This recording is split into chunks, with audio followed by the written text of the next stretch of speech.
The Hebrews' presence in the Americas is a crucial aspect of history, highlighting the complex dynamics of exploration, trade, and exploitation that shaped the modern world. This video will explain the significance of the 12 tribes chart of the Hebrew Israelites. In 6 days the Most High God Yahweh made the heavens and the earth and everything that is upon it.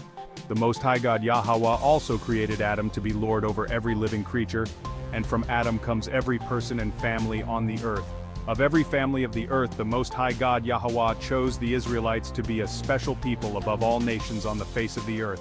Deuteronomy 7:6. A people so special that they are written about and written out of history simultaneously. It is written that the Most High God, Yahweh, made the world just for the sake of them, according to 2 Esdras 6:55. From the loins of Jacob who obtained favor from the Most High God Yahweh came 12 tribes of Israel described in Exodus 1:5. According to Amos 3:2, the Most High God acknowledges no other family except for the Israelites. Reuben, Simeon, Levi, and Judah, Issachar, Zebulun and Benjamin, Dan and Naphtali, Gad and Asher. The Hebrews' presence in the Americas can be traced back to several waves of migration, including but not limited to the Assyrian exile, Babylonian exile, and ancient Hebrew explorers and traders around 700 BCE to 1000 CE. 700 BCE Phoenician and Hebrew sailors and explorers traded, sailed and explored across the Mediterranean, Africa and beyond the Atlantic to the Americas.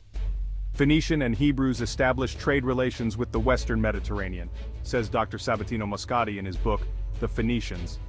722 BCE the Assyrian conquest of Israel led to the deportation of Hebrews to various regions, including Africa, Asia, and even the Americas. They took this counsel among themselves that they would leave the multitude of the heathen and go forth into a further country where never mankind dwelt. 2 Esdras 13:41.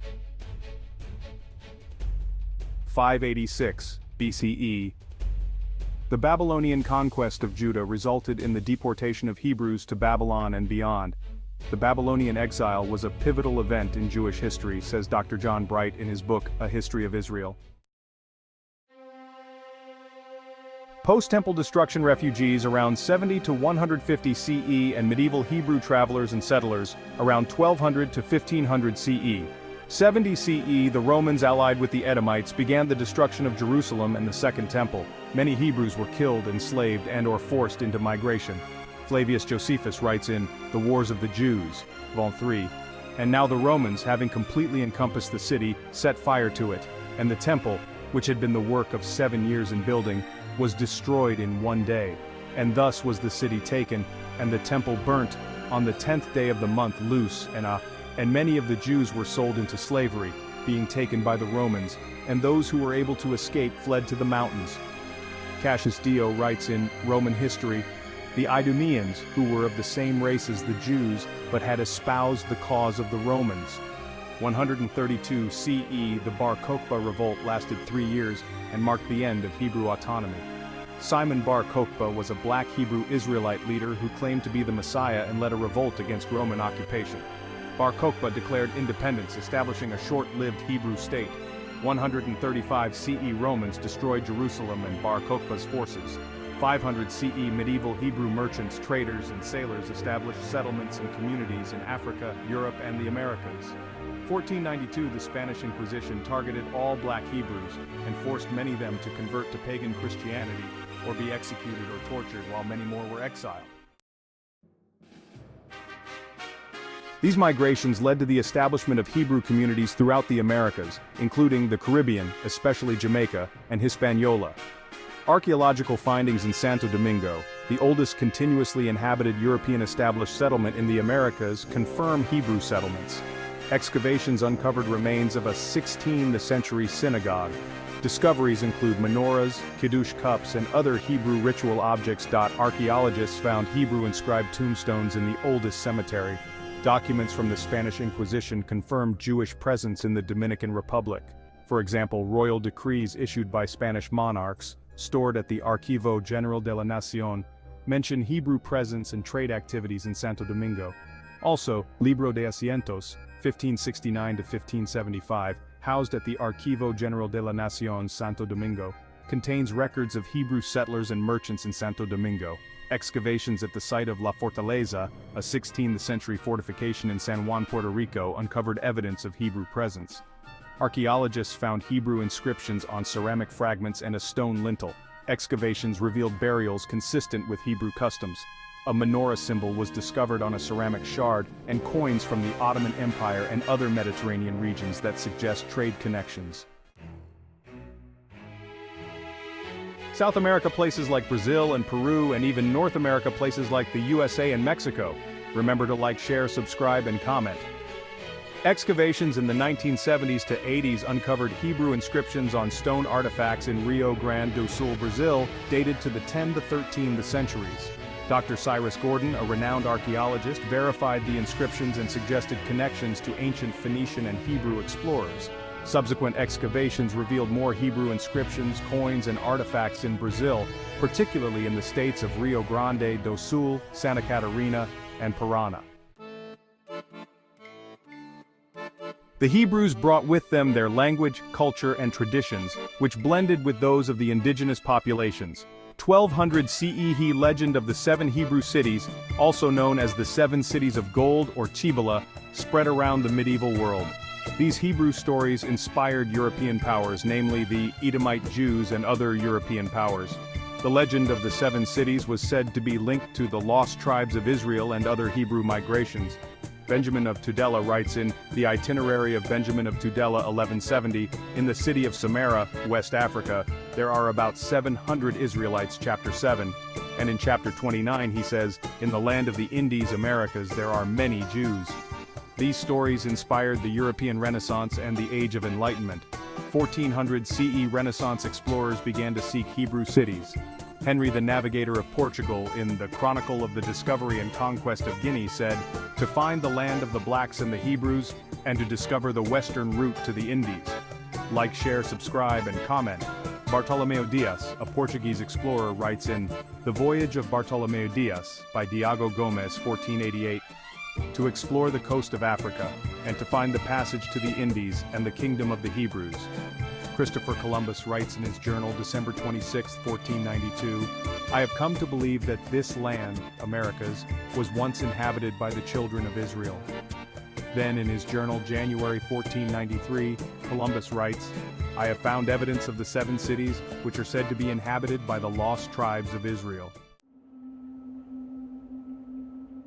However, the arrival of European colonizers led to displacement and marginalization, forced conversions and assimilation, and even enslavement and exploitation. Many Native American tribes had Hebrew customs, languages, and beliefs. Many Native American tribes like the Cherokee have Hebrew ancestry. In 1519, Hernando Cortés explored Mexico seeking Hebrew cities and gold. Francisco Vázquez de Coronado explored the American Southwest. 1550 CE, the transatlantic slave trade begins, built upon Roman and Edomite slave trade networks. The transatlantic slave trade targeted Hebrew communities in Africa and the Americas, particularly in West Africa and East Africa, using the knowledge of the Hebrew and African transatlantic trade routes. 1619. The first enslaved Hebrews arrived in Jamestown from West Africa. The English ship White Lion arrived in Jamestown carrying Hebrew slaves, likely from the Wolof and/or Mandinka tribes. These Hebrews were forcibly converted to Christianity. Despite these brutalities and challenges, some Hebrew communities in the Americas maintained their identity and cultural heritage, often in secret. Many communities maintained their Hebrew heritage, such as the Cherokee Nation, Chickasaw Nation, Maroons, the Gullah Geechee, Afro-Caribbean Hebrews, Black Seminoles, Mosquito People, Garifuna Community, and the Creek Nation. These communities have preserved Hebrew heritage and traditions despite the historical challenges.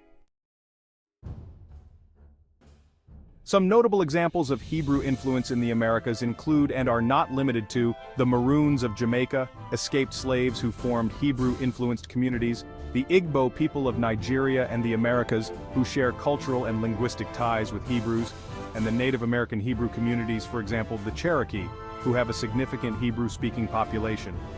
The history of the Hebrews in the Americas is a rich and complex one, highlighting the resilience and cultural exchange that define the ancient and medieval worlds. The transatlantic slave trade, including the Triangle slave trade, was indeed connected to the targeting of Hebrews and other indigenous populations in the Americas for exploitation.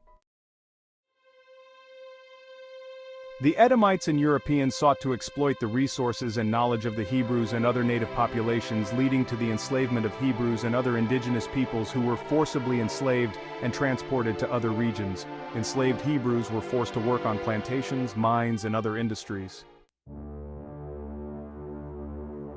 And even cultural suppression. Hebrews and other indigenous cultures were suppressed and their identities erased.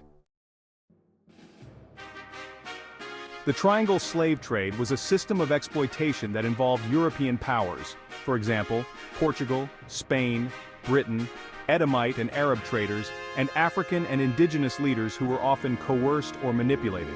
This system led to the displacement and enslavement of millions of people, mainly the so-called Black Hebrew Israelites, some Africans, and indigenous Americans who were Confederate with the Israelites. The targeting of Hebrews in the Americas was also driven by economic interests. Hebrews were known for their expertise in trade, commerce, and industry. Religious and ideological motivations also played a role. Edomites and Europeans sought to suppress Hebrew culture and identity. The transatlantic slave trade was a tragic consequence of these dynamics, leading to the displacement, enslavement, and cultural erasure of countless communities of Hebrews. This system of exploitation relied on networks of trade and commerce established by Hebrews and other indigenous populations, the forced labor of enslaved people, including Hebrews, Africans, and indigenous Americans, and the suppression of native cultures and identities. This system was, and still is, perpetuated by European powers such as Portugal, Spain, and Britain, better known as the revived Roman Empire. Edomite and Arab traders, as well as African and indigenous leaders who were often coerced or manipulated by the slavers, also played a role. The targeting of Hebrews in the Americas was driven by, and not limited to, economic interests and religious and ideological motivations. Some notable examples of Hebrew enslavement include the Portuguese Inquisition from 1536 to 1821, where Hebrews were targeted for enslavement and forced conversion. The Spanish Inquisition from 1478 to 1834 also saw Hebrews targeted for enslavement and forced conversion. Additionally, during the transatlantic slave trade from the 15th to the 19th centuries, Hebrews were forcibly enslaved and transported to and from the Americas. The legacy of this complex history continues to impact countless communities of Native American, Black, and Hispanic or Latino people today, with ongoing struggles for justice, equality, and recognition, as it was spoken by the prophets Deuteronomy 28, 45, 68. Moreover, all these curses shall come upon thee, and shall pursue thee, and overtake thee, till thou be destroyed, because thou hearkenedst not unto the voice of the Lord thy God, to keep his commandments and his statutes which he commanded thee. And they shall be upon thee for a sign and for a wonder, and upon thy seed forever. Therefore shalt thou serve thine enemies which the Lord shall send against thee, in hunger, and in thirst, and in nakedness, and in want of all things. And he shall put a yoke of iron upon thy neck, until he have destroyed thee. And the Lord shall scatter thee among all people, from the one end of the earth even unto the other. And there thou shalt serve other gods, which neither thou nor thy fathers have known, even wood and stone. And the Lord shall bring thee into Egypt again with ships, by the way whereof I spake unto thee. Thou shalt see it no more again. And there ye shall be sold unto your enemies for bondmen and bondwomen, and no man shall buy you. You may write me down in history with your bitter, twisted lies. You may trod me into the very dirt, but still like dust, I'll rise. Repent now and keep the commandments. Like, share, subscribe, and comment.